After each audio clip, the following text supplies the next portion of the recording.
How do you rebuild your life when the foundation's been ripped out from under you? I used to have it all figured out: soccer, friends, weekends that started on Friday night and ended way too late on Sunday. I didn't think much about the future because I assumed it would look like more of the same: goals scored, laughs shared, running fast, and feeling free. And then came the crash. One second I was racing my bike down Ridge Hill. Too fast, too reckless, no helmet, because I thought I was invincible. The next, I was waking up in a sterile hospital room, my legs unmoving beneath a scratchy white blanket, and my mom holding back tears while a doctor explained what a complete spinal cord injury meant in a voice so calm it made me want to scream. I didn't scream, though. I didn't do much of anything, really. 13 months. That's how long it's been. You'd think by now I'd be used to the chair. The way strangers glance and then look away. The way friends slowly stopped inviting me to places that weren't accessible. The way even well-meaning people feel the need to cheer me on just for existing. But here's what no one tells you about grief. It isn't just for people you've lost. Sometimes you grieve the version of yourself that died. I miss the kid I was. I miss tying up my cleats on game day, the sound of my teammates yelling my name from across the field. I miss the rhythm of running. Not jogging, not getting cardio. I mean the kind of running where you fly. I haven't flown in over a year. And maybe that's why the robotics club mattered more than it should have. It started with a flyer taped crookedly to the back of a dusty library printer. Builders needed, it said. No experience required. Normally, I wouldn't have even looked at it. But something about the word builder caught me off guard. Because I hadn't built anything in so long. Not even hope. So I went. I rolled in late, half hoping they'd send me away so I could tell myself I tried.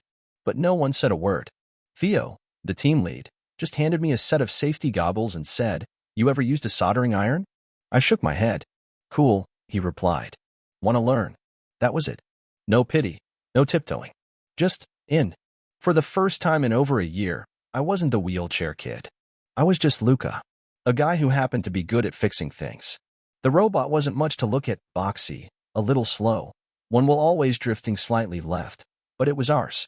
Piece by piece, I helped wire its guts, adjusted its alignment, rewrote sections of its code. Late nights blurred into early mornings. My hands worked fast. My brain felt alive. And with each project, I felt more like me again, not the before version, but someone new, sharper in different ways. One night after a build session, Theo looked at me and said, "Man, I don't know how you think so fast under pressure." I shrugged, but the truth is, I wanted to cry. Because no one had said that to me in over a year. Not smart, not sharp, not useful. Just praise, clean and simple, with no asterisk. The regional competition was held in a stuffy gymnasium filled with folding chairs, buzzing lights, and teenagers high on caffeine and nerves. Our robot was glitching in the last hour before our demo. Something in the drivetrain wasn't connecting right. The team started freaking out. I didn't. "Give me 5 minutes," I told them. They stepped back.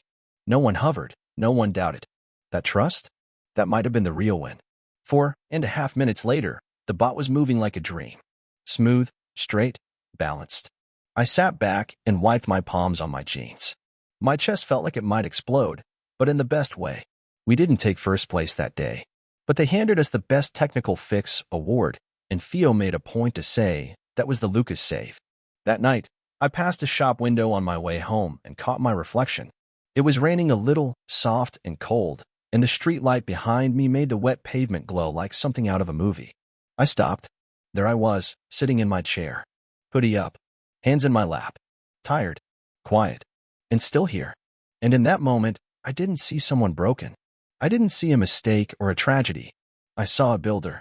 I saw someone who still had fire left. I saw someone who wasn't done yet.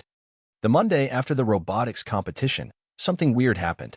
People started noticing me again. Not in that stiff, awkward way they used to, where their eyes lingered on the chair like it had its own gravity, like they didn't know whether to talk to me or offer me help I didn't ask for. This was different. It was the nod in the hallway from someone I barely knew.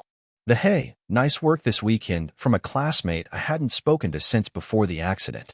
Genuine, casual, respectful, and for the first time in a long time, I let myself feel it. Pride. I didn't expect it to last. I was used to moments coming and going, little flashes of light swallowed by longer stretches of gray. But that week, something kept shifting. In physics class, Ms. Ray pulled me aside after the bell rang and asked if I'd ever considered applying for the state STEM scholarship. You've got a mind for systems, she said. I blinked. Me. She smiled. Yes, you. So that night, I did something I hadn't done in months. I dreamed about the future.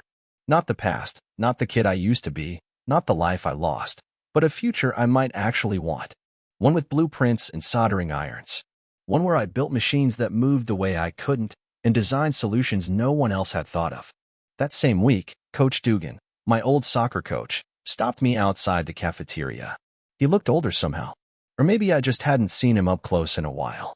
His voice was quiet when he said, I saw what you did at the competition. Oh, I muttered. Yeah, not exactly the same as scoring goals, huh? He gave me this look, one I used to get when I missed a play because I was thinking instead of reacting. You think building a machine under pressure, with your team depending on you, isn't a goal? I stared at him. I wanted to say something smart. I didn't. He went on, I always told you the strongest player isn't the fastest one. It's the one who shows up no matter what. You're still that kid. His words hit harder than I expected. I sat in the library for a long time afterward, staring at my reflection in the dark window again. Still here. Still standing in my own way.